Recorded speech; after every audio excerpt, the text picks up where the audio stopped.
Muy buenas noches, amigos, hermanos.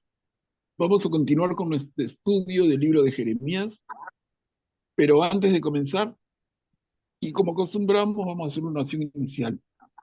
Va a estar a cargo de nuestra hermana Julia. Adelante, Julia, por favor. En el nombre del Padre, del Hijo, del Espíritu Santo. Amén. Padre amado, esta noche reunidos en tu santísimo nombre, queremos agradecerte porque llenas nuestro corazón de ganas, de impulso tuyo para poder llenarnos, Señor, de tu palabra. Gracias por Manuel Pablo, que dirige esta reunión igual con entusiasmo, con alegría, Señor. Y queremos que inundes nuestras almas, nuestros espíritus, para poder corresponder a tu llamado y a tu amor. Gracias, Señor, en el nombre del Padre, del Hijo, del Espíritu Santo. Amén. Amén. Gracias, Julia. Hermanos, miren, vamos a continuar entonces con la lectura y estudio del libro de Jeremías. Nos quedamos el jueves pasado en el capítulo 34, cuando Sedecías, el rey, decreta la libertad de los esclavos, pero luego da un paso atrás, se desanima. Y esto lo hace por la inminencia la presencia de Babilonia ahí en las puertas de Jerusalén. Ahí nos quedamos y continuamos entonces con la lectura en el capítulo 35. Aprendan este ejemplo de obediencia. ¿Puede leer, por favor? Yo puedo leer. Adelante, Graciano, gracias. Buenas noches con todos. Palabra que llegó a Jeremías de parte del Señor. En los días de Joaquín, hijo de Josías, rey de Judá, en estos términos. Ve al clan de los recabitas y habla con ellos. Llévalos a la casa del Señor, a una de las salas, y dales a beber vino. Yo tomé entonces a Lasanías, hijo de Jeremías, hijo de Jabasinías, así como a sus hermanos, a todos sus hijos y a toda la familia de los recabitas. Los llevé a la casa del Señor, a la sala de los hijos de Hanán, hijo de Igdalías, hombre de Dios, la que estaba al lado de la sala de los jefes, encima de la sala de Maasías, hijo de Salum, guardián del umbral. Luego puse ante los hijos de la familia de los recabitas jarras llenas de vino y copas, y les dije: beban el vino. Pero ellos respondieron: nosotros no bebemos vino, porque Jonadab, hijo de Recab, nuestro antepasado, nos ha dado esta orden: nunca beban vino, ni ustedes ni sus hijos. No edifiquen casas, no siembren semillas, no planten viñas, ni tengan nada de eso. Habiten en carpas durante toda la vida, a fin de vivir largos días sobre el suelo donde ustedes residen como extranjeros. Gracias, Graciano. Miren, entonces, continuamos con este libro complicado, un poquito desordenado. Vemos cómo va y viene y cambia de temas. Claro, dentro de la misma situación que están viviendo. Luego, una costumbre tan judía de los nombres, ¿no?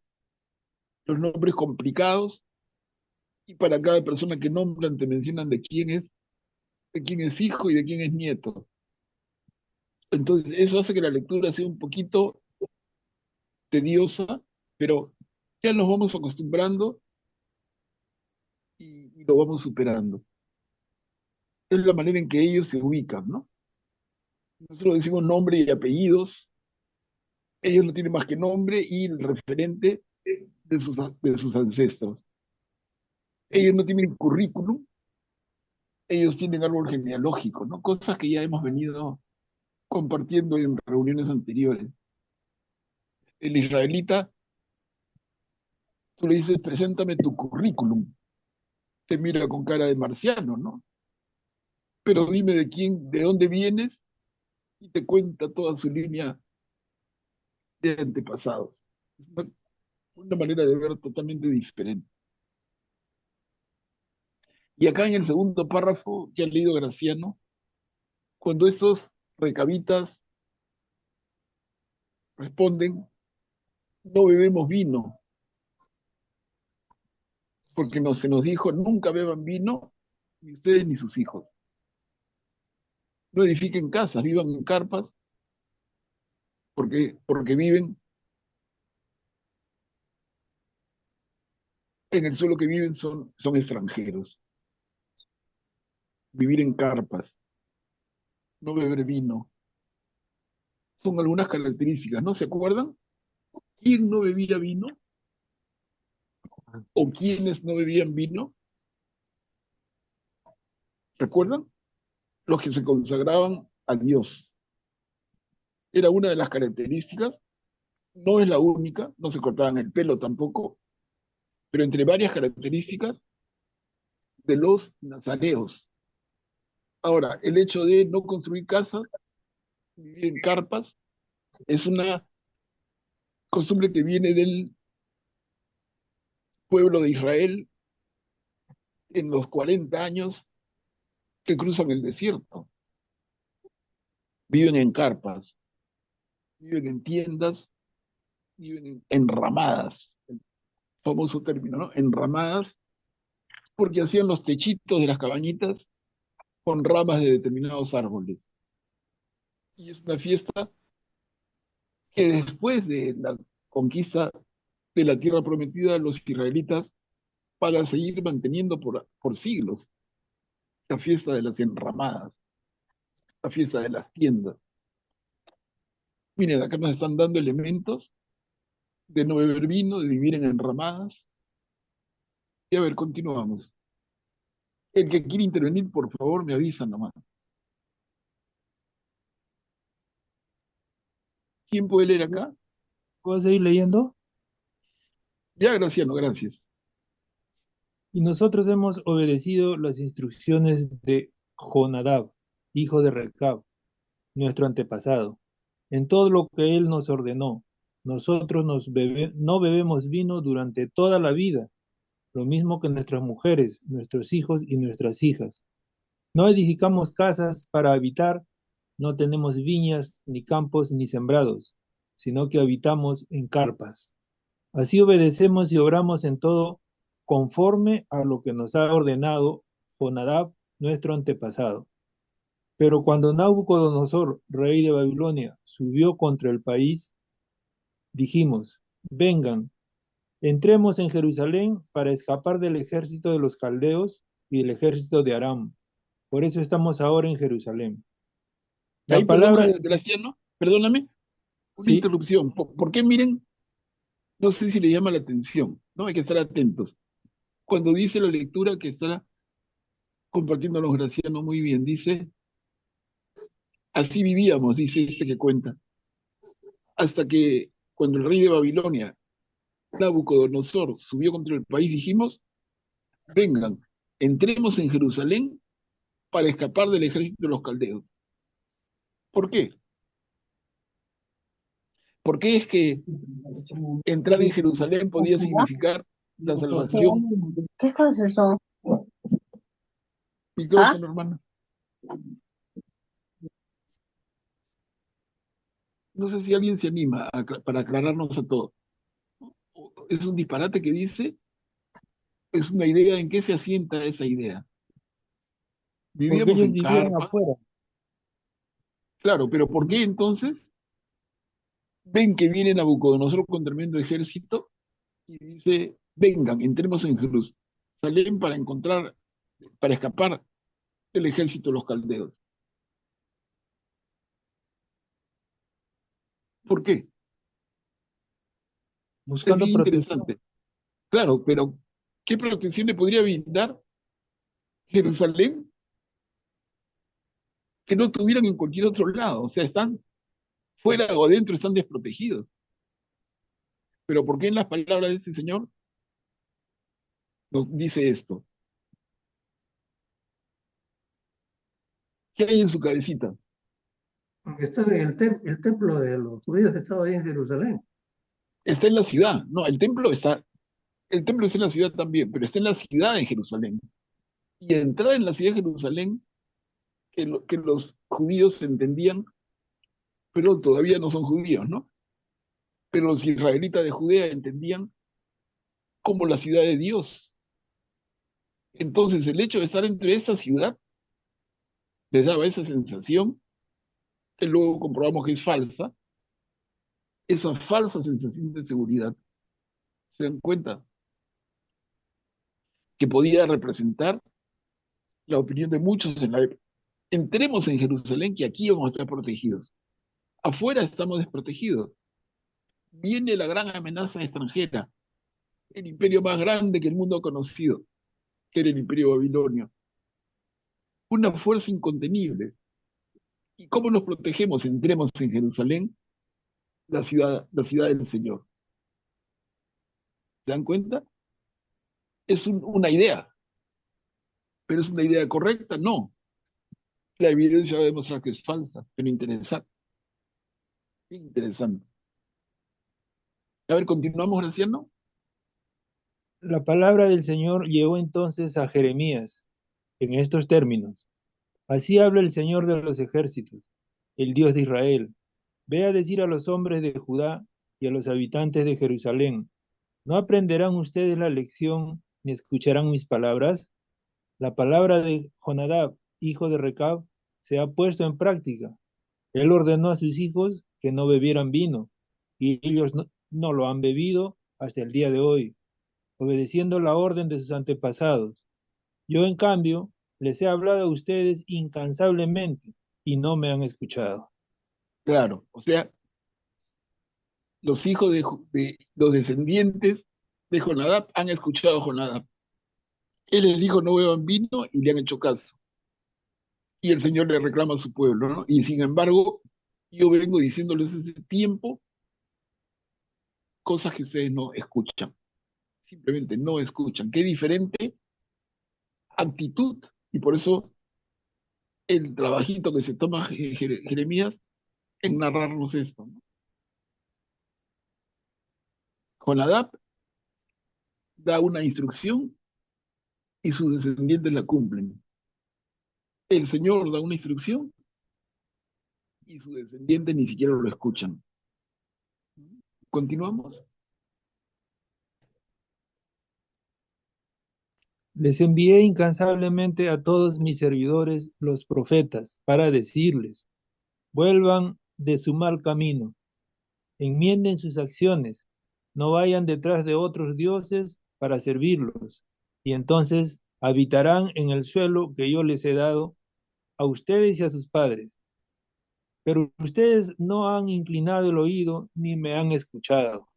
Así, los hijos de Jonadab, hijo de Recab, cumplieron la orden que les había dado su padre, mientras que este pueblo no me ha escuchado. Pero por eso, así habla el Señor, el Dios de los ejércitos, el Dios de Israel.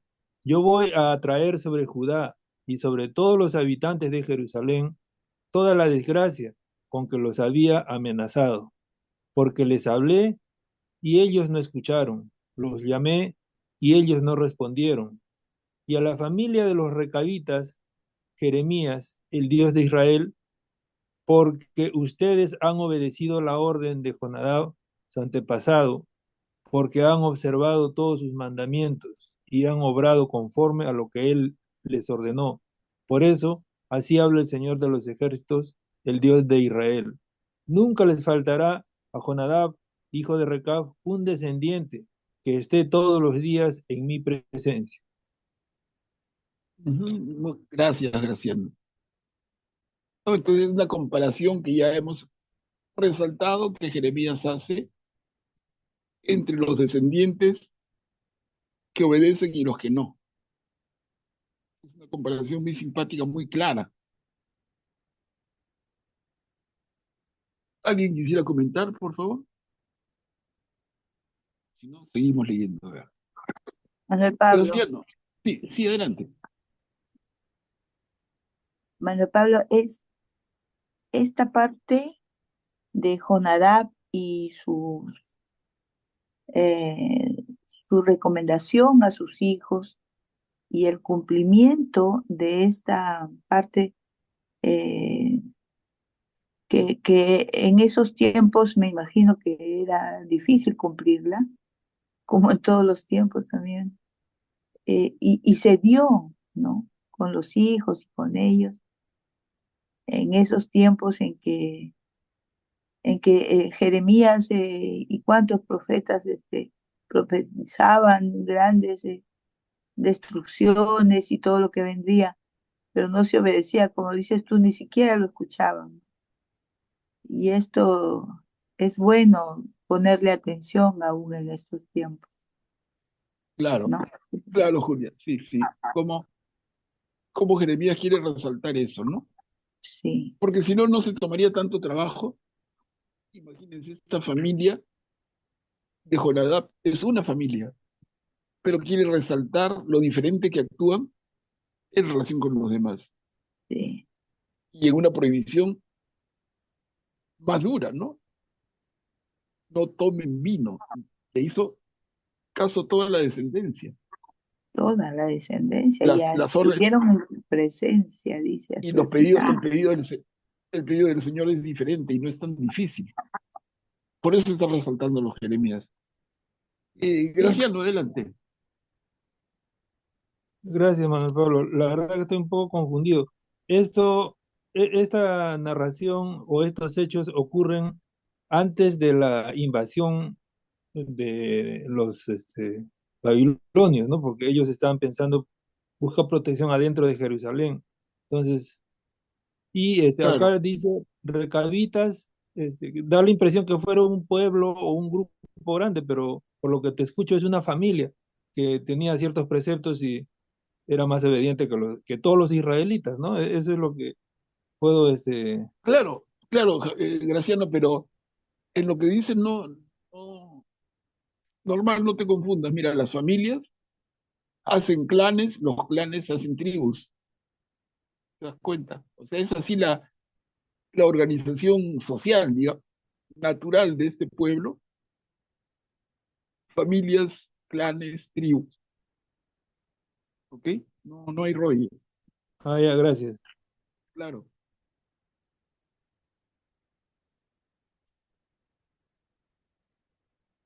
A ver, avanzamos.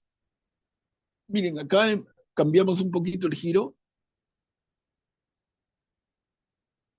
Toma un rollo de pergamino y escribe. Esas son palabras que les pido que estemos atentos, porque son palabras que Jeremías le va a decir a alguien que aparece en escena y que se convierte en muy importante, que es Baruch, que luego vamos a encontrar en algunos estudios bíblicos, se refieren a Baruch como el secretario de Jeremías. Bueno, es una forma de llamarlo, ¿no? Es un joven que sabe escribir, cosa no muy común en esa época, y que va a actuar entonces a disposición de Jeremías, como vamos a ver. Entonces, ¿quién puede leer? Toma un rollo de pergamino y escribe. ¿Puedo leer? Adelante, Emiliano, gracias. Toma un rollo de pergamino y escribe. El cuarto año de Joaquín, hijo de Josías, rey de Judá, llegó a Jeremías esta palabra,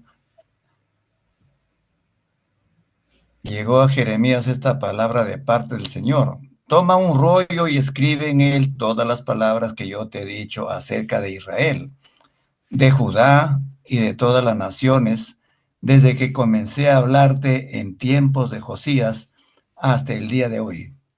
Tal vez los de la casa de Judá, al enterarse de todo el mal que tengo pensado hacerles, se vuelvan cada uno de su mal camino, y así yo pueda perdonarles su iniquidad y su pecado. Jeremías llamó a Baruch, hijo de Nerías, y Baruch escribió en un rollo, bajo el dictado de Jeremías, todas las palabras que el Señor le había dicho. Luego Jeremías dio esta orden a Baruch: yo estoy impedido, no puedo entrar en la casa del Señor. Por eso irás tú y leerás las palabras del Señor en el rollo que has escrito bajo mi dictado. Lo harás a oídos del pueblo en casa del Señor en el día del ayuno, y que lo oigan también todos los hombres de Judá que vengan de sus ciudades. Tal vez su plegaria llega hasta el Señor y se vuelva cada uno de su mal camino. Porque es grande la ira y el furor con que el Señor ha amenazado a este pueblo. Bien, Emiliano. Bien, muchas gracias. Vamos a ver, hasta aquí vamos leyendo, ¿no? Vamos analizando. Jeremías recibe esta palabra del Señor. Interesante, miren cómo le dice el Señor. Toma un rollo y escribe en él todas las palabras que yo te he dicho acerca de Israel, de Judá y de todas las naciones, desde que comencé a hablarte en tiempo de Josías hasta hoy. Entonces es como que esto ya no nos ha ido diciendo Jeremías, pero el Señor le dice, a ver, ponlo de manera ordenada, ¿se dan cuenta? Ponlo en un pergamino, ponlo en un rollo de manera ordenada, ponlo todo, y quizás así, continúa diciendo, quizás así el pueblo de Judá se dé cuenta del mal camino que han tomado. Y así yo pueda perdonarles de todas las injusticias, de todos los pecados que cometen. Interesante, miren, hay de parte del Señor una nueva oportunidad. O sea, ya el pueblo le falla y le recontra falla. Y el Señor hace un nuevo intento. A ver, Jeremías, pon en orden todo lo que te he dicho, a ver si de esta manera, en este nuevo intento, el pueblo entiende lo mal que actúan. Entonces ahí es donde entra Baruch, ¿no? En el segundo párrafo, Jeremías llamó a Baruch y Baruch escribió en un rollo, bajo el dictado de Jeremías, todas las palabras que el Señor le había dicho. Y ahora sigue, ¿no? Dice, para ubicarlos en la escena. Y lo que han visto en la película que les recomendé, van a ubicar. Dice, luego Jeremías dio esta orden a Baruch. Yo estoy impedido, no puedo entrar en la casa del Señor, por eso irás tú y leerás las palabras del Señor en el rollo que se ha escrito bajo mi dictado. Entonces, Jeremías ya está prohibido y impedido, le han dado duro, Jeremías no debe acercarse al templo, pero entonces te dice Baruch, ven, te dicto, y eso que te dicto, tú anda y léelo. O sea, lo expone. Pero es que Jeremías mismo está prohibido de acercarse.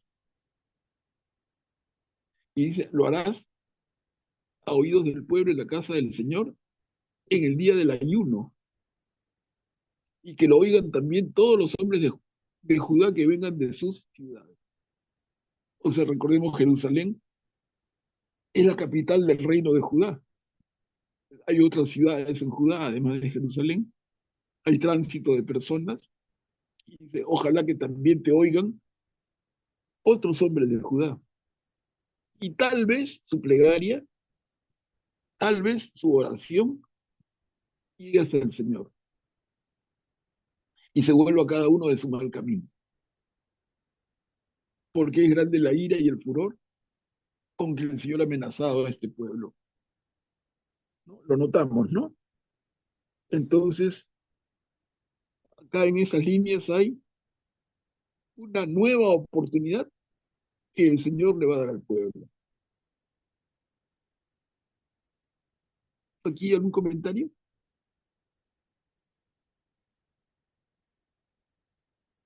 ¿No? A ver, entonces, Seguimos leyendo.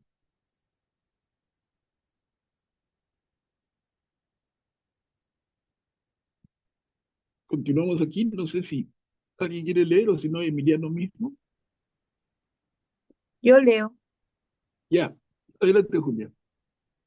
Baruc, hijo de Nerías, hizo exactamente lo que le había ordenado el profeta Jeremías, leyendo en el rollo las palabras del Señor, en la casa del Señor. El 5.º año de Joaquín, hijo de Josías, en el 9.º mes, se convocó para un ayuno del Señor a todo el pueblo de Jerusalén y a todo el pueblo que llegaba de las ciudades de Judá a Jerusalén. Entonces Baruc leyó en el rollo las palabras de Jeremías en la casa del Señor, en la sala de Gemarías, hijo de Safán, el secretario en el atrio superior, a la entrada de la puerta nueva de la casa del Señor, y lo hizo en presencia de todo el pueblo. Miqueas, hijo de Gemarías, hijo de Safán, al oír todas las palabras del Señor escritas en el rollo, bajó a la casa del rey, a la sala del secretario, donde estaban sesionando todos los jefes. Elisamá, el secretario de Laías, hijo de Semaías, el Natán, hijo de Akbor, Gemarías, hijo de Safán, Sedecías, hijo de Ananías, y todos los demás jefes, y Miqueas les contó todo lo que había oído cuando Baruc leía en el rollo, delante de todo el pueblo. Claro. Entonces, esto quiere decir que el tema no pasa desapercibido, para nada. Baruch está leyendo un rollo, son palabras de Jeremías. Jeremías ya ha sido tan maltratado y además impedido de acercarse a este lugar. Sin embargo, va el joven Joaquín, perdón, va el joven Baruch y se manda estas palabras seguramente tan incómodas. Entonces van donde el rey a decirle lo que está pasando. Típica, ¿no?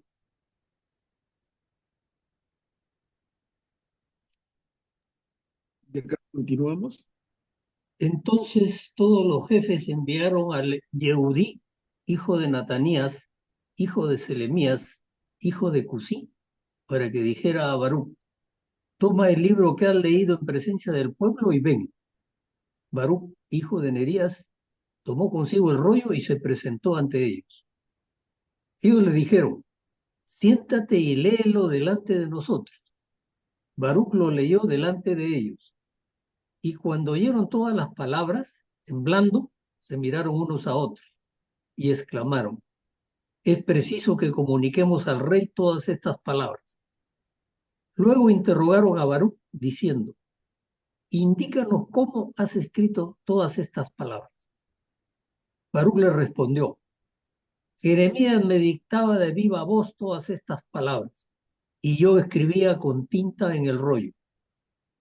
Los jefes dijeron a Baruch: ve y ocúltate, tú lo mismo que Jeremías, que nadie sepa dónde están. Y después de depositar el rollo en la sala de Elisamá, el secretario, se presentaron ante el rey en la corte y lo pusieron al tanto de todo. El rey envió a Yehudí para que tomara el rollo, y éste lo tomó de la sala del secretario Elisamá.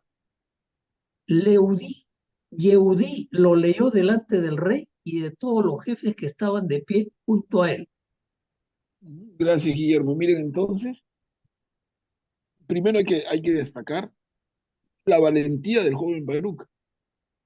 Además de ser un tipo culto y preparado, sabe escribir, sabe leer, pero además y sobre todo es muy valiente. Él sabe lo que se expone. Por eso los jefes le dicen: anda, ve y ocúltate tú y Jeremías, que nadie sepa dónde están. y luego van y le leen al rey ese mensaje. Hasta ahí estamos, ¿no? Y vamos viendo qué sucede. Entramos al capítulo 37. Perdón, he numerado mal. Seguimos. Capítulo 36, mal numerado. El rey estaba sentado en la sala de invierno. Era entonces el 9º mes, y había ante él un brasero encendido. Y a medida que Leudí leía 3 o 4 columnas, el rey las cortaba con el cortaplumas del secretario y las arrojaba al fuego del brasero. Así hasta que todo el rollo se consumió por completo en el fuego del brasero.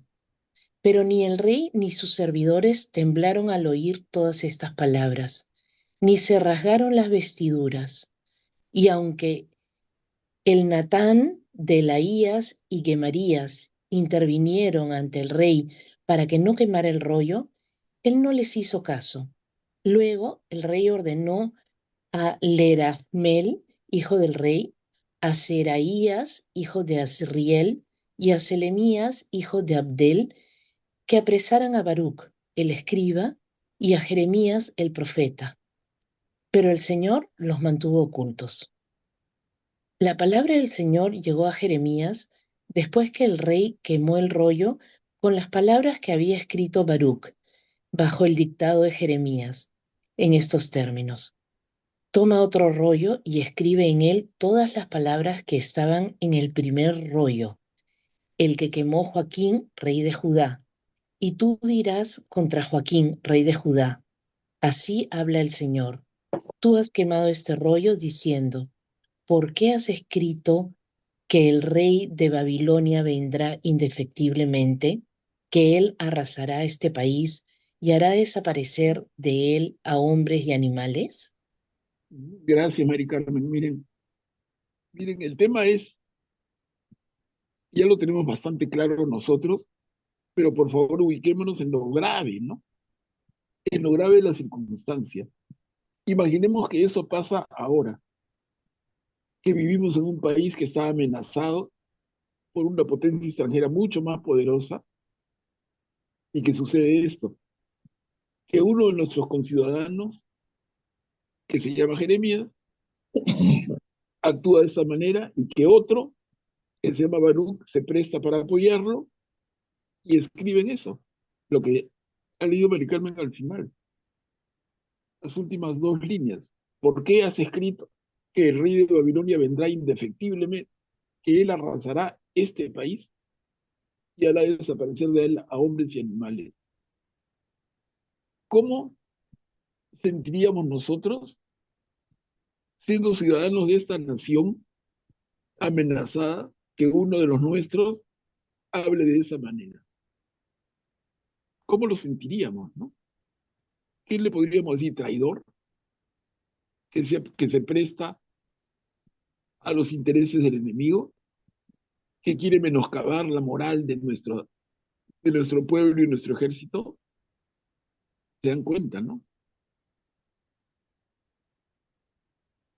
Guillermo, adelante. Gracias, Manuel Pablo. Primero, un tema puntual de orden. En vez de ser 4-3, debe ser 4-4. Sí, ¿Por no, qué te me he equivocado al importa? numerar. Sí, sí, sí, Ok. sí. Ya. Lo segundo es lo siguiente. ¿Cómo lo tomaríamos nosotros en el contexto en el que vivimos? Bueno, lo primero que tendríamos que preguntarnos es cómo este señor sabe todo lo que dice que va a pasar.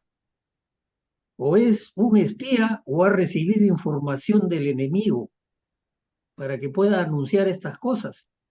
Y el anuncio, en las actuales circunstancias en que vivimos, quizás no sería como era en ese tiempo, en que el pueblo eran esclavos del rey y el rey los convocaba y ellos tenían que obligatoriamente presentarse. Ahora no vivimos en un estado diferente, ¿no? Entonces, las convocatorias quizás serían entre los estamentos del gobierno para averiguar cómo esta persona que está haciendo todos estos anuncios futuros con tanta certeza y con tanto convencimiento, está al corriente de ellos, ¿no?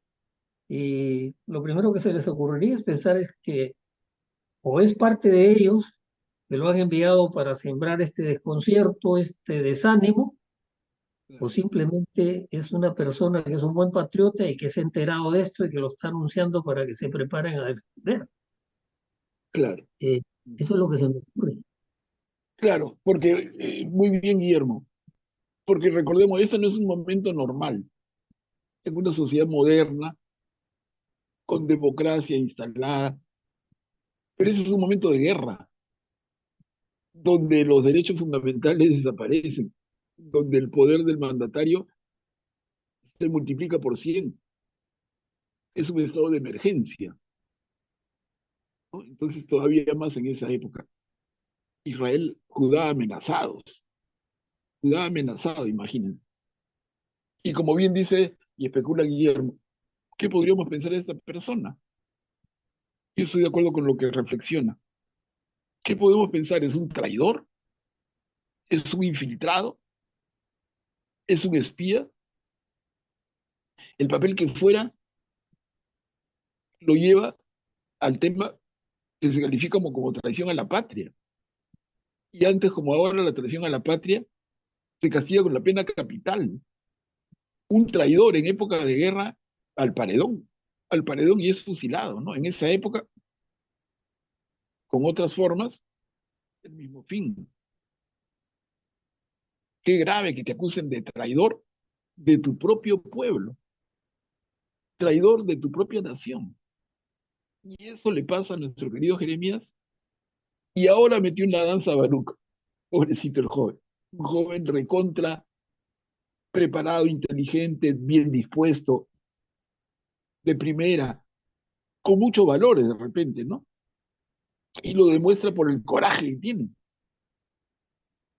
Ya lo metieron en la colada. Entonces, a ver, acá seguimos, Guillermo, con el error de numeración. Debería ser 5 de 5 recién. Ahí me he equivocado. Siempre le trato de poner, le pongo el número de páginas, sí, pero es inevitable equivocarse, de verdad, son tantas cositas, que me va algún detalle siempre. Somos Pero ese es seres un humanos. detalle, es un detalle menor, felizmente, Exacto. ¿no? A ver, terminamos de leer este capítulo 36, el rollo de pergamino, y Baruch. Por eso, así habla el Señor contra Joaquín, rey de Judá. Él no tendrá un descendiente que se siente en el trono de David, y su cadáver será arrojado al calor durante el día y al frío durante la noche. A él, a su descendencia y a sus servidores, los castigaré por su iniquidad, y haré venir sobre ellos, sobre los habitantes de Jerusalén y sobre la gente de Judá, todo el mal con que los amenacé, sin que ellos me escucharan. Entonces Jeremías tomó otro rollo y se lo entregó a Baruch, hijo de Nerías, el escriba. Este escribió en él, bajo el dictado de Jeremías, todas las palabras del rollo que Joaquín, rey de Judá, había quemado en el fuego. Y además fueron añadidas muchas otras palabras como aquellas. ¿Cómo se llama esto, hermanos? Qué necio, ¿no? Qué terco, diríamos. Pucha, ya que tienen que hacerle a este para que se calme. Han dado duro, le han dado durísimo y nada. Ya buscó un aliado, que es el joven Baruch. Y a Baruch le fue por la parte de los caballos. Y su primer rollo, el mismo rey lo quemó. ¿Y qué hace ahora? Le dicta un segundo rollo con lo que tenía el primero y añadiéndole más. Y ahí estamos, ¿no? Miren, ¿qué diríamos? ¿Qué tenacidad? Depende cómo queremos verlo. Claro, nosotros lo veremos positivamente, pero si fuéramos criticones, diríamos qué tipo tan necio, ¿no? Como lo dirían seguramente el rey y sus allegados. Oye, este está loco, ¿qué cosa tiene? ¿Cuándo se calma? ¿Cuándo termina? ¿No entiende? ¿Cómo le hacemos entender? ¿Cómo le decimos que no queremos escuchar? Que es un necio y si no, es peor que eso. es un tipo peligrosísimo contra la nación. Esto lo escucha el pueblo y su moral se va al suelo. Es un traidor terrible y miserable, ¿no? Entonces, qué duro. Y ante esto, mira a Jeremías, insiste, segundo rollo, venga, Perú, te dicto lo que había en el primero y de allá más. A gusto, adelante. Buenas noches. Pero aquí, digamos, vemos también que el pueblo va a pagar por la decisión final que toma el rey, ¿no? El rey prácticamente decidió quemar el rollo, el rey decidió entercarse aún más, ¿no? Y me hace recordar a un pasaje del Antiguo Testamento en donde el Señor le advierte al pueblo de Israel del peligro que es, antes tenían jueces ellos, pero querían ellos imitar a las demás naciones y elegir un rey para que los gobierne, ¿no? Y el Señor le advierte del peligro que era elegir un rey, ¿no? No solo porque los iba a oprimir y iba a vivir de ellos, sino también yo imagino porque la decisión de la autoridad que el pueblo ha elegido, el pueblo es responsable de eso, porque el pueblo lo ha elegido, ¿no? Entonces, y eso lo podemos ver también en la actualidad, con, digamos, sin ir más lejos en Venezuela, ¿no? Lamentablemente todas las desgracias que pasa el pueblo por una mala decisión, ¿no? Un gran error que tuvieron en el pasado, ¿no? Ujú, ujú. Claro, y si quieres llevarlo más atrás en la historia, Augusto, y lo menciono solamente como un ejercicio, si no se arma la guerra mundial ahorita, pero la decisión de independizarnos de España en el siglo XIX fue la mejor. No, Yo no claro, sé, yo a pienso veces, que no. yo sueño, y les digo para mí, no quiero ser antipatriota ni nada, pero yo sueño con una América hispana. Ah, ¿Cómo seríamos? y Maravilla. los incas tenían grandes privilegios cuando estaban con España, que perdieron todos los privilegios y toda la nobleza incaica, perdió todas las tierras y todo una vez que fue quitada, fue independizado por Bolívar y por San Martín, el Perú. Pero claro, Y, y- incluso y una, fueron los criollos los que abusaron de ellos. claro, la esposa de Francisco Pizarro era parienta cercanísima, si no me equivoco, hermana del Inca Atahualpa. Y entonces la hija de Francisco Pizarro, que se llama Francisca Pizarro, es una historia lindísima, en un libro maravilloso que escribió la señora María Rostorowski, imperdible, Francisca Pizarro, imperdible. La mujer hija de Francisco Pizarro es descendiente de Francisco con su esposa Inca, y la mujer, un poco incómoda en la sociedad limeña de la época, se fue a vivir a España, millonarísima, imagínense, la hija Sí, del conquistador también de mexicano. Oropesa, también habían nobleza incaica en España, casado con un marqués también, en esa época, sí, también. Sí, sí, sí. O sea, no es cambiar de tema, pero de verdad el comentario de Augusto me ha hecho pensar en ello, que es un tema pendiente para mí. Ya no quiero abrirme más campos, pero la historia me encanta. Y creo que si, que es un supuesto negado, pero si dejara la Biblia, entraría a trabajar historia del Perú. Y la historia del Perú debería ser diferente, hermanos. Pero se puede hacer ambas. No, no merecemos este presente, no lo merecemos. Y estamos pagando, como el pueblo de Israel, errores. Y un gran error fue independizarnos de esa manera de España, independizarnos entre comillas, realmente el 28 de julio que celebramos, digo yo, ¿no? Y no quiero ser antipatriota para nada, pero es que de verdad nos cuesta entender los errores, nos han, nos han criado con una serie de conceptos equivocados, y les digo, en fin, ahí la estamos pagando, ¿no? Imagínense una gran América junto con España y con un idioma como es el castellano, la riqueza, el poderío, la diversidad de recursos, seríamos una gran potencia mundial, con una organización política extraordinaria, sin cutreros, sin vergüencerías, sin esa corrupción terrible, sin políticos improvisados. En fin, es soñar, ¿no? Es soñar.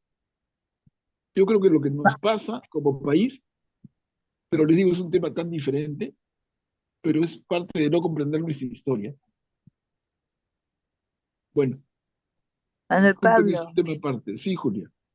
sería importante profundizar porque realmente nosotros los peruanos tenemos la idea que de la esclavitud, de los flagelos, de la muerte de Tupac Amaru y de todo lo que se ha dado, ¿no? Sí, eso Con es un desconocer la pueblo historia, Julia. Eso es opresor. mira, eso es desconocer la historia.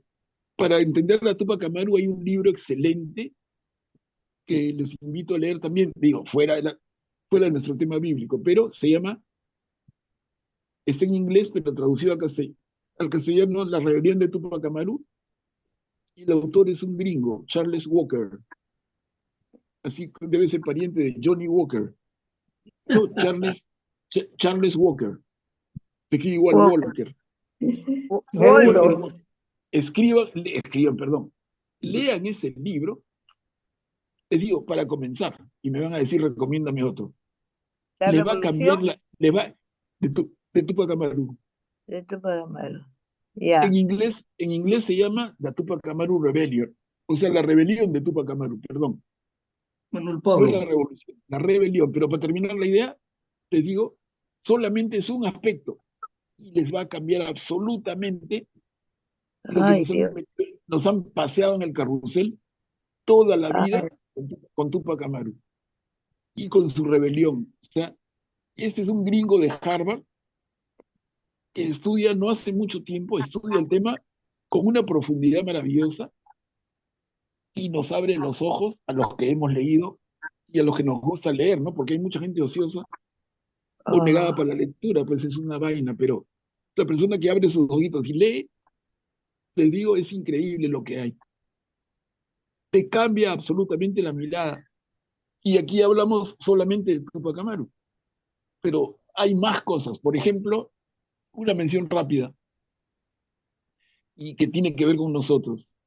La posición de la Iglesia Católica en el proceso de independencia. Les digo, ese es un tema enorme. No sé cuánto sabemos, pero enorme tema. No sé si te han preguntado alguna vez. La Iglesia Católica instalada en el Perú estaba de acuerdo con la independencia o estaba en mm, desacuerdo. Claro, habían unos a favor y otros en contra, pero mayoritariamente, ¿cuál era la posición? Es interesantísimo. Otro Y hay tema es temas, quiénes pelearon a favor de los españoles, fueron los mismos indígenas, los mismos, ellos pelearon a favor de los españoles en contra de los supuestos libertadores, ¿no? Eso también. exactamente, también es cierto, también es cierto. Entonces hay mucho, pero al final las consecuencias son las que ya nos enseñan. Hemos pasado eh, 200 y un poquito más de años de vida, entre comillas, independiente, ¿y qué ha pasado? ¿Qué desgracia hemos hecho de lo que era una maravilla de territorio? Una maravilla de territorio, ¿no? Pero en fin, les digo, hermanos, no nos salgamos del tema, pero provoca, ¿no?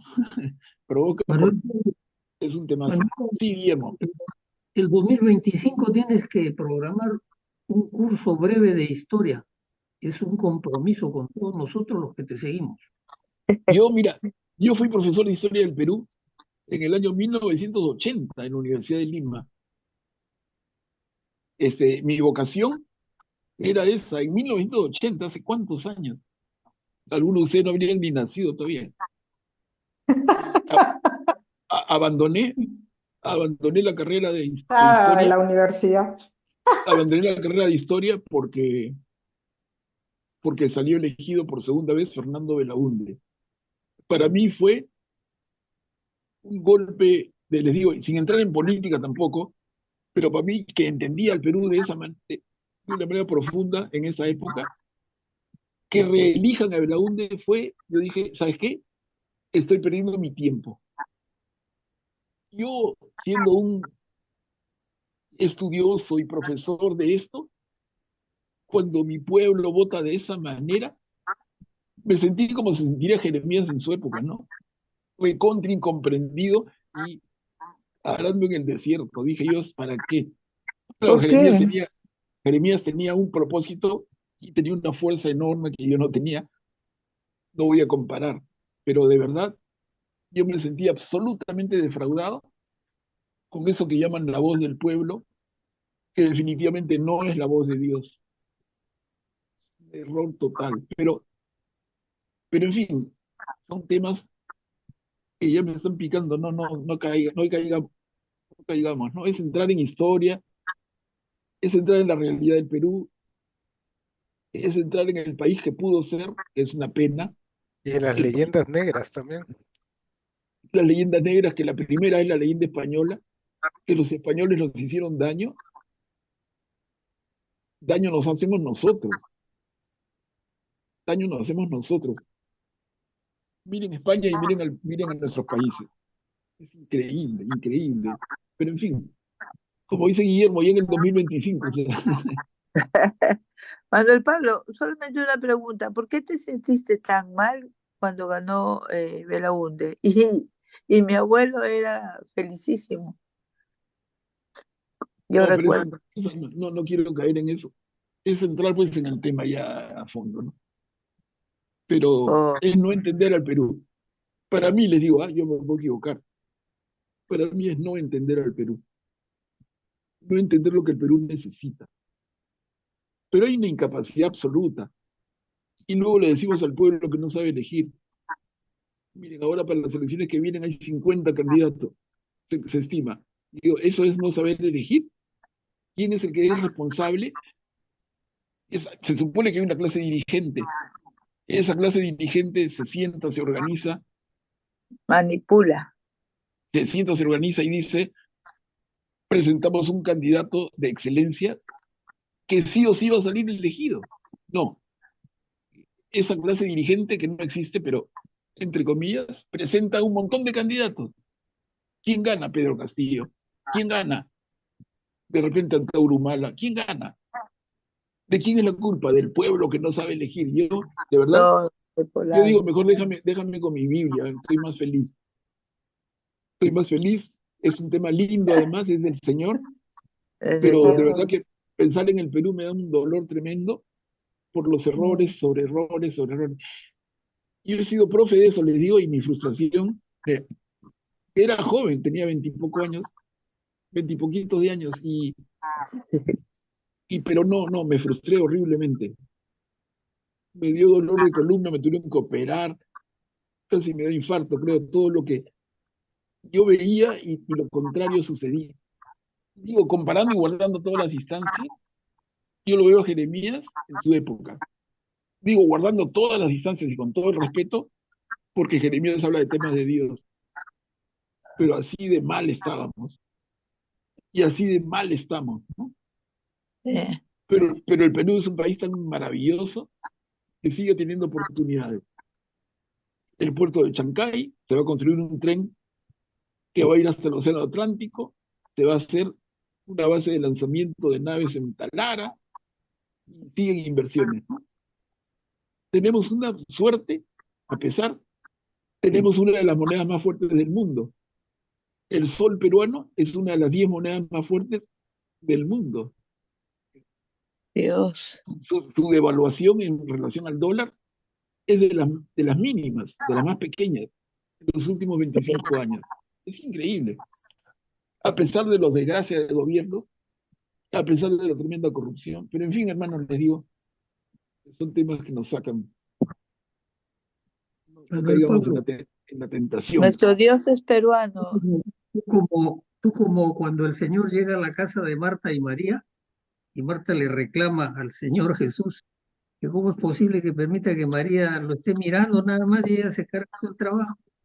Y Jesús le responde, Marta, Marta, es que María ha escogido lo más importante. Mejor. Así tú escogiste lo más importante, ¿Te Gracias, parece, Guillermo. Manuel Mar? Gracias, gracias, Guillermo. Yo creo que no nos equivocamos al escoger y trabajar en la palabra del Señor, ¿no? Y sobre todo en conocerla y compartirla. Sí, Como les digo, en mi motivación personal, que la toco y ya se las comenté varias veces, pero a mí que me motivan, uno, dos, tres, cuatro es la misma, y es que más hermanos católicos que compartimos la fe, conozcamos en profundidad la palabra de Dios. Eso es. Me da pena, me da dolor que hayan tantos cristianos católicos tan lejos de la Biblia. Eso me parece atroz. Por eso que nosotros no hacemos, ni pretendo hacer homilías, grandes reflexiones teológicas.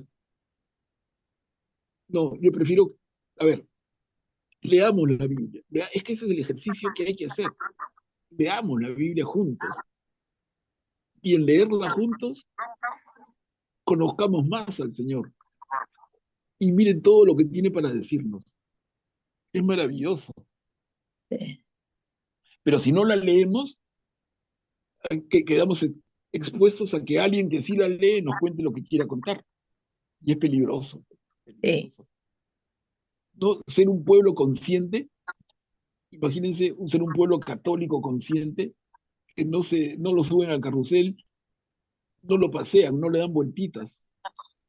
Cada uno de nosotros puede tener una posición muy clara y muy firme. Nadie te va a venir a contar el cuento, pues.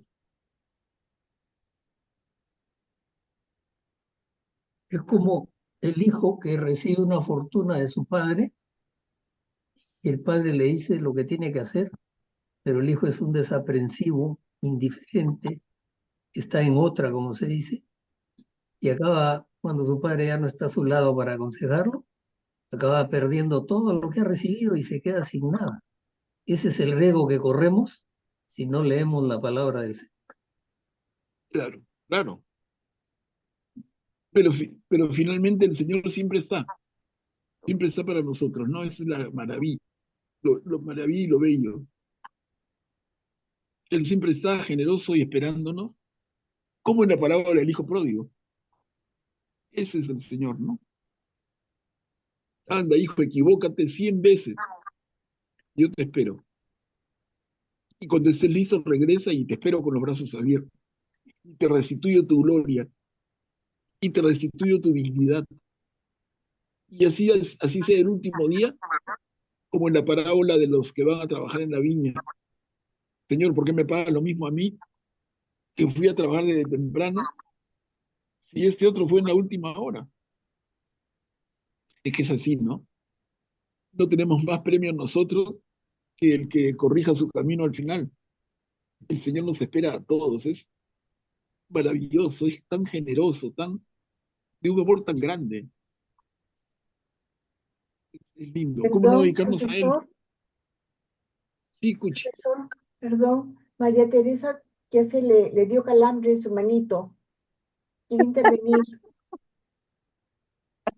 María, ¿Para Teresa le da un calambre? No, no, vamos a avanzar para que se le quite ya. A ver, entonces, No, bueno, vamos a avanzar. Tenemos entonces a es Jeremías que que Manuel, terco. Manuel Pablo quería comentar algo respecto a la lectura, por eso tenía la mano levantada. Ah, no, no, no la vi, discúlpame. Era con respecto a Jeremías, ¿no? Y los rollos y todo. Siempre, yo me imagino lo que has hecho tú la comparación y hemos estado haciendo las comparaciones con el tiempo actual, naturalmente, pero lo difícil que podía ser todo lo que él anunciaba con la monarquía de aquel entonces, los hijos de los reyes, el mismo Joaquín y todo, que solamente anunciaban la desgracia de ellos, pero lo más importante, que era la parte de la fe en Dios y que se habían prácticamente, estaban adorando a ídolos y a dioses falsos, no hay ningún comentario sobre eso, ¿no? O sea, yo creo que a la gente ahí de la corte y a Joaquín lo que más le asustaba era toda la desgracia sobre su familia y sobre el reino, ¿no? Pero la parte en sí de la parte de la creencia, de la fe, eh, ningún, no se escucha nada, ¿no? No se lee nada al respecto. O sea, es el Señor que, digamos, reclama, entre comillas, pero del otro lado azotan a Jeremías, expulsan a Jeremías y ahora va a entrar también Baruch en la misma línea, pero no hay ninguna reacción sobre el tema fe ni creencia, ¿no? No sé, eso me estoy Sí, preguntando. sí, está bien la reflexión, claro. Ahora, la molestia, por llamarla de alguna manera, el fastidio del Señor, está, y ese es el motivo del fastidio. Claro. Claro, sí, sí, sí, está. No lo menciona en esas partes del texto Jeremías, pero está, y está en todos los profetas. Uh-huh. El gran tema, la Uh-huh. gran falta es esa, ¿no? O sea, Sí, si el pero pueblo preguntara, si el sí. pueblo preguntara, Señor, ¿cuál es mi falta? Es lo que tú dices. Uh-huh. Uh-huh. O Sí, sea, y el pueblo, no, sí, dime, María Teresa. los mismos dirigentes, digamos, de turno, en ese caso la monarquía de ese entonces o el rey, no, ni lo tocan, ¿no? O sea, el reclamo del Señor es en eso, en la fe, te has alejado, estás adorando dioses falsos y ¿qué te pasa, no? Independiente del castigo que te voy a dar, que además lo toman como que es Jeremías seguramente se ha fumado algo, ¿qué le estará pasando, no? Sí, sí, sí. No les parece pues, ¿qué es esto? Una herejía, pero ellos no son conscientes de la profundidad del tema de la fe, del tema de las creencias, ¿no? No siento como que ellos estuvieran está bien, a tal extremo que dicen, bueno, vamos a Jerusalén, ¿no? Y ahí de todas maneras, Dios nos va a salvar. Entonces ellos no se nota que estuvieran conscientes de esa falta en cuanto a la fe y a la creencia, ¿no? Me Eso, parece, ¿no? eso que tú dices es absolutamente correcto y es gravísimo. Uh-huh, Imaginemos lo que puede suceder también hoy.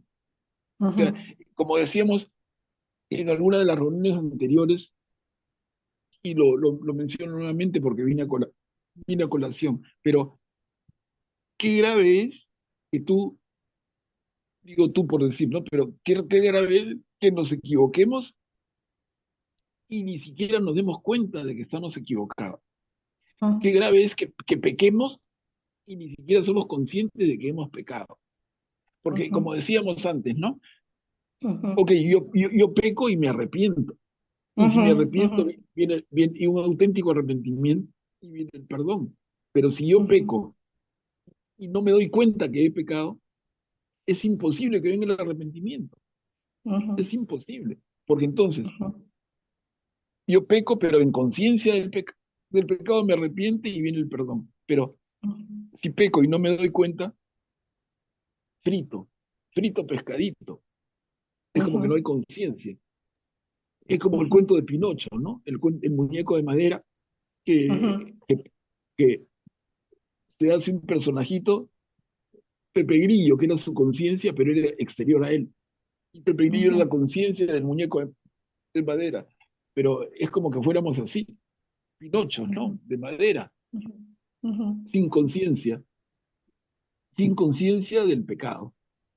uh-huh, Peligrosísimo, peligrosísimo, como tú bien dices, lo estamos viendo en este pueblo.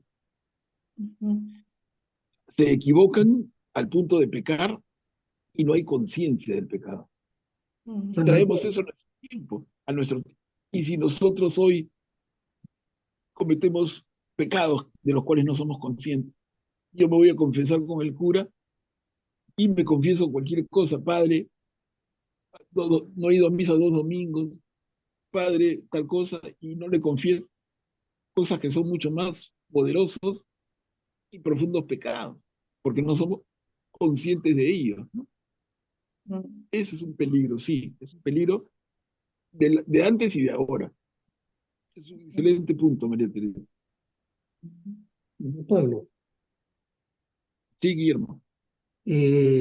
Yo creo firmemente que nosotros, los seres humanos, podemos engañar a los demás, pero a nosotros mismos nunca, salvo que tengamos la conciencia completamente adormecida por la profundidad en la que estemos sumergidos en el lodo del pecado. De manera que el que se va al confesionario y solamente le dice al padre lo que le conviene, él es consciente de lo que está haciendo. Ese no se ha arrepentido definitivamente, porque lo que no confiesa es porque teme él que sea tan grave que Dios no lo va a perdonar. O sea, no conoce para nada a Dios, no le dio nunca el hijo pródigo. Entonces, el mejor juez, lo he leído muchas veces, es nuestra conciencia. La voz de nuestra conciencia es más potente que cualquier voz de una multitud para nosotros, que es lo que interesa. Claro, Guillermo, pero si es como tú dices, que alguien tiene la conciencia adormecida, es el peligro, ¿no? Es un tremendo peligro. Vale. A ver, vamos a ver unas manitos también. Uchi, María, adelante. gracias. Justamente sobre este punto tan vital, tan importante, porque es la salvación lo que está en juego. Eh, Estuvimos reunidos entre familiares y amigos y no sé a qué vino, eh, pero alguien mencionó, Dios es amor, Dios perdona todo. Así es que ya me confesaré en el último minuto, o me arrepentiré en el último minuto. Y a la persona que había dicho eso, le secundaban otras, estaban de acuerdo. Yo digo, ¿qué es esto? Y les dije, ¿y acaso ustedes saben cuándo será el último minuto de cada uno? Yo no sé cuándo va a ser mi último minuto. Por algo Así se es. nos dice estar preparados, pero es que hay una mentalidad realmente tan superficial y la base es eso, Dios es amor y perdona todo. Sí, claro que sí, cuando hay profundo arrepentimiento, pero esperar, ¿a qué? ¿Quién sabe el día ni la hora? No lo sé. Sinceramente, hasta ahorita sigo sorprendida, muy Sí, sorprendida. Y gente joven. sí. Tienes toda la razón, Cuchi. Tienes toda la razón. ¿Quién sabe cuándo es su momento? Nadie, nadie. Eso de calcular fríamente, eh, es un frío cálculo. No, yo vivo como quiera y en el último momento me arrepiento y el Señor me perdona. Hermanito, ojalá que tengas esa chance. Muchas veces no se da. Muchas veces el fallecimiento físico, corpóreo, se da de manera inesperada. Y si es así, tienes toda la razón en tu reflexión y en tu malestar. Tenemos también la mano de, oye, no. Bueno, Teresa estaba tomando, pero creo que era por la vez anterior, ¿no?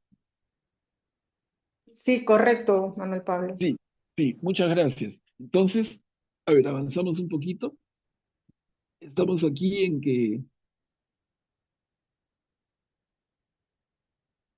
un segundo rollo. Y entramos al capítulo 37. Los caldeos volverán a atacar esta ciudad. Los caldeos, es decir, como dijimos la vez pasada, los babilonios, es la misma gente, es el mismo pueblo. ¿Quién puede leer? Yo leo. Gracias, Julián. El rey Sedecías, hijo de Josías, a quien Nabucodonosor, rey de Babilonia, había constituido rey en el país de Judá, reinó en lugar de Conías, hijo de Joaquín. Pero ni él ni sus servidores, ni el pueblo del país, escucharon las palabras que había dicho el Señor por medio del profeta Jeremías. El rey Sedecías envió al lugar, hijo de Selemías, y al sacerdote Sefanías, hijo de Maasías, para que dijeran al profeta Jeremías: ruega por nosotros al Señor nuestro Dios. Mientras tanto, Jeremías se desplazaba libremente en medio del pueblo, y aún no lo habían puesto en la cárcel. Además, las tropas del faraón habían salido de Egipto y los caldeos que sitiaban a Jerusalén, al oír la noticia, habían levantado el asedio. La palabra del Señor llegó al profeta Jeremías en estos términos: así habla el Señor, el Dios de Israel. Esto es lo que le dirán al rey de Judá, que los envía a consultarme. El ejército del faraón que salió en auxilio de ustedes se volverá a su país, a Egipto. Entonces los caldeos combatirán contra esta ciudad, la tomarán y la incendiarán. Gracias, Julia. Miren, si regresamos un poquito al segundo párrafo, en las finales del segundo párrafo, pongo el flechita. Además, las tropas del faraón habían salido de Egipto y los caldeos que sitiaban Jerusalén, al oír la noticia, habían levantado el asedio. ¿Se dan cuenta? Esa es la época que hemos reflexionado tanto en ese juego político entre los dos tremendos imperios.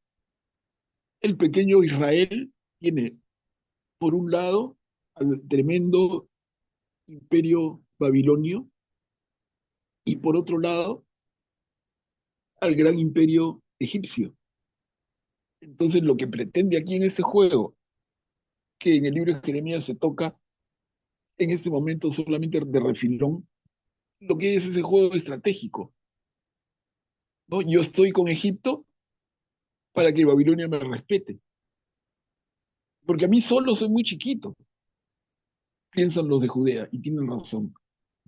Los del reino de Judea son muy chiquitos, pero si se juntan con un grandazo, el grandazo lo va a defender. Y por eso la mención.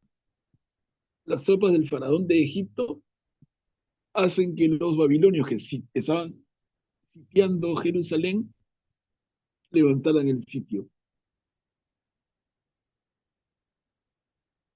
Y entonces viene el tercer párrafo y se entiende mejor, ¿no? Dice: el ejército del faraón de Egipto, que salió en auxilio de ustedes, volverá a su país, a Egipto.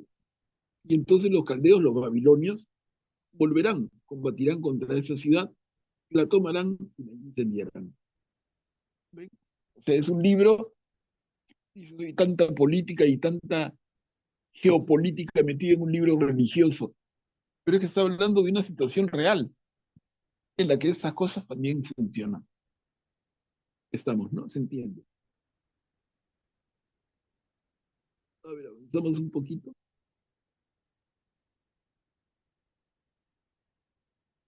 ¿Quién puede leer? De repente tú misma, Julia.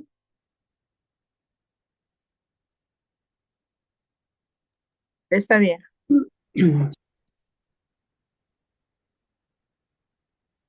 Así habla el Señor: no se engañen a ustedes mismos diciendo: seguro que los caldeos se irán lejos de nosotros, porque ellos no se irán. Aun cuando derrotaran a todo el ejército de los caldeos que combaten contra ustedes, y no les quedaran más que algunos heridos, estos se levantarían, cada uno en su carpa, y prenderían fuego a esta ciudad. Como el ejército de los caldeos se había alejado de Jerusalén por el avance de las tropas del faraón, Jeremías quiso salir de Jerusalén para ir al país de Benjamín, a fin de ocuparse ahí de una repartición de bienes en medio de los suyos. Y mientras estaba en la puerta de Benjamín, donde se encontraba un capitán de guardias llamado Girías, hijo de Selemías, hijo de Ananías. Este detuvo al profeta Jeremías diciendo: ¿Vas a pasarte a los caldeos? Jeremías respondió: Es falso. Yo no me paso del lado de los caldeos. Pero Girías no lo escuchó. Detuvo a Jeremías y lo llevó ante los jefes. Estos se irritaron contra Jeremías, lo golpearon y lo encarcelaron en la casa de Jonatán, el secretario que habían convertido en prisión. Así Jeremías fue a parar dentro de una cisterna abovedada y pasó ahí mucho tiempo. Esa escena, otra vez los que han visto la película que les Sí, recomendé, se ve claramente, ¿no? sí, Jeremías sí. en una cisterna, terrible, terrible castigo. ¿Y continuamos?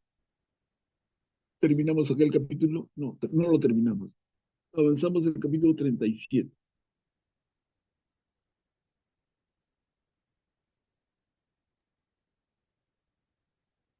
El rey Sedecías lo mandó a traer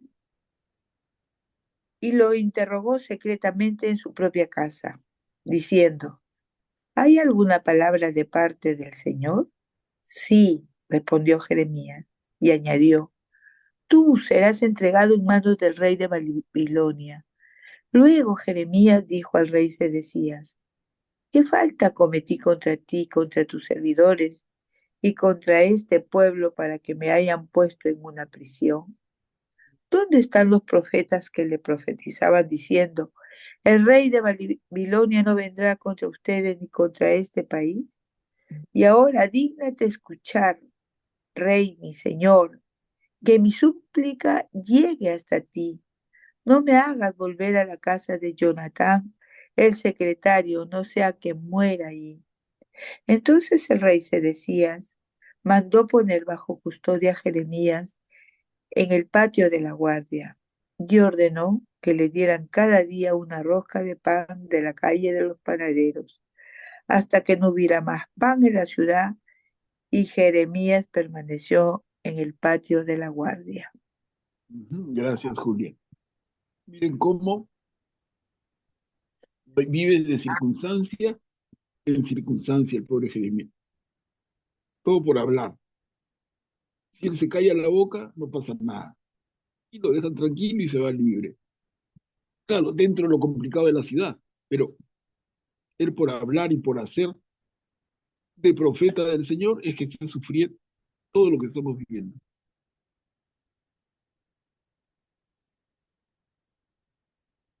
Tenemos aquí capítulo 38. A ver, vamos dándole, a ver si nos alcanza el tiempo para esta lectura.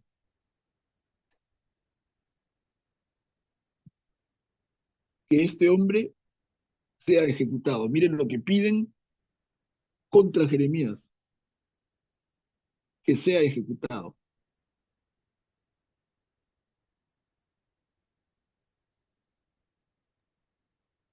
Cefatías, hijo de Matán, Gedalías, hijo de Pashur, Lucal, hijo de Selemías, y Pashur, hijo de Malquías, oyeron las palabras que Jeremías decía a todo el pueblo. Así habla el Señor: el que permanezca en esta ciudad morirá por la espalda, el hambre y la peste. El que se rinda a los caldeos vivirá y su vida será para él un botín. Sí, él quedará con vida. Así habla el Señor: esta ciudad será entregada al ejército del rey de Babilonia, y éste la tomará. Los jefes dijeron al rey: que este hombre sea condenado a muerte, porque con semejantes discursos desmoraliza a los hombres de guerra que aún quedan en esta ciudad y a todo el pueblo. No, este hombre no busca el bien del pueblo, sino su desgracia. El rey Sedecías respondió: ahí lo tienen en sus manos, porque el rey ya no puede nada contra ustedes. Entonces ellos tomaron a Jeremías y lo arrojaron al aljibe de Malquías, hijo del rey. que estaba en el patio de la guardia, descolgándolo con cuerdas. En el aljibe no había agua, sino solo barro. Y Jeremías se hundió en el barro. De nuevo, miren. Mari, seguimos, porfa. Ok. Ebed Melech el Cusita, un eunuco de la casa del rey, se enteró de que habían puesto a Jeremías en el aljibe. Mientras el rey estaba sentado a la puerta de Benjamín, Ebed Melech salió de la casa del rey y le dijo: Rey, mi señor, esos hombres han obrado mal, tratando así a Jeremías. Lo han arrojado al aljibe, y allí abajo morirá de hambre, porque ya no hay pan en la ciudad. El rey dio esta orden a Ebed Melech, el cusita: toma de aquí a 3 hombres contigo y saca del aljibe a Jeremías el profeta, antes de que muera. Ebed Melech tomó consigo a 3 hombres y entró en la casa del rey, en el vestuario. Tomó de allí unos trapos y unos vestidos viejos, y se los hizo llegar a Jeremías con unas cuerdas dentro del aljibe. Ebed Melech el cusita dijo a Jeremías: colócate estos trapos y estos vestidos viejos entre las axilas y las cuerdas. Jeremías lo hizo así. Ellos tiraron a Jeremías con las cuerdas y lo sacaron del aljibe. Y Jeremías permaneció en el patio de la guardia. Miren, de esa manera se salva de otra. Acaso en peligro latente de muerte, Jeremías, y otra vez se salva. Miren, terminemos el capítulo 38. Un pequeño esfuerzo. Son 3 diapositivas, pero para cerrar el capítulo, que queda en un momento bien, bien interesante. Y ahí lo dejamos para la siguiente. Si te entregas, sobrevivirás.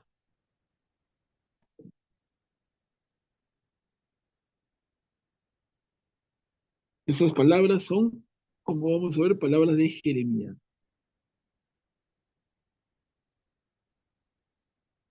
¿Quién puede leer? El rey Sedecías mandó que le trajeran a Jeremías el profeta a la tercera entrada de la casa del Señor.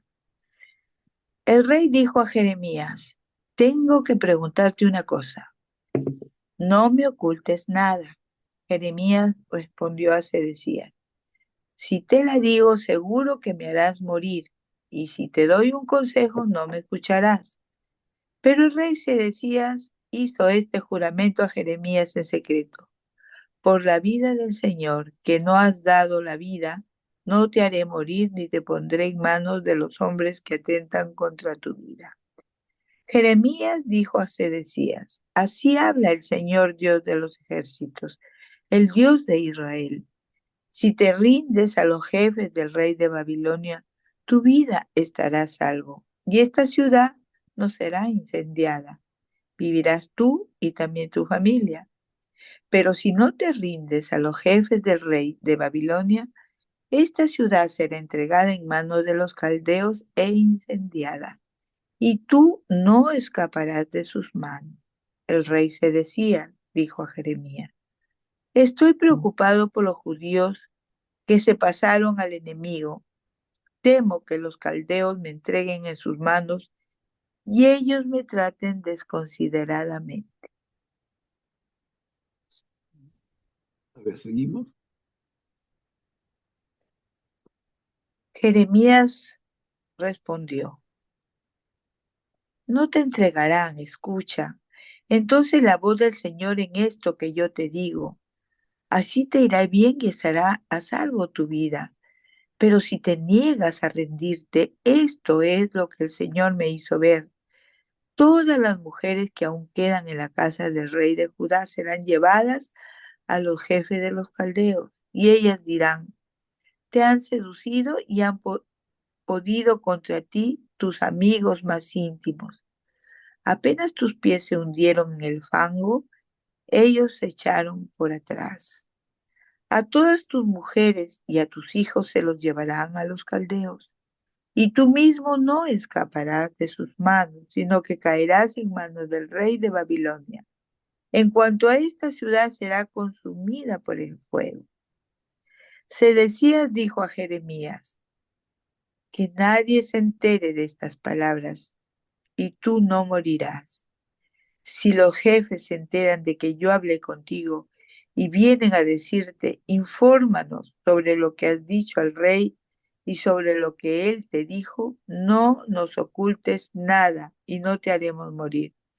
Tú les dirás: he pedido encarecidamente al rey que no me haga volver a la casa de Jonatán, a morir allí. Y a ver, terminamos con ese poquito. Ya. Todos los jefes, en efecto, fueron a ver a Jeremías y lo interrogaron. Pero él les informó, ateniéndose a lo que le había ordenado el rey. Y ellos lo dejaron tranquilo porque nadie había oído la conversación. Jeremías permaneció en el patio de la guardia hasta el día en que Jerusalén fue tomada. Y él estaba ahí cuando Jerusalén fue tomada. Claro. Miren, hermanos, hemos llegado a un momento crítico en esta narración. Jerusalén tomada por los babilonios. Y Jeremías, como le dijo ya, en el patio de la guardia hasta ese día. Aquí nos quedamos, pero miren, va a suceder algo. Y es que el general de Nabucodonosor inmediatamente toma la ciudad, toma el patio de la guardia y tiene una decisión que le transmite a Jeremías. Que adelanto, ¿no? Jeremías, tú eres libre. O sea, él no había tenido ningún contacto con los babilonios, pero los babilonios sabían de él y lo respetaban absolutamente. Pero eso lo vemos en la siguiente, ¿no? Aquí nos quedamos entonces, capítulo 38 del libro de Jeremías. ¿Algún comentario, hermanos?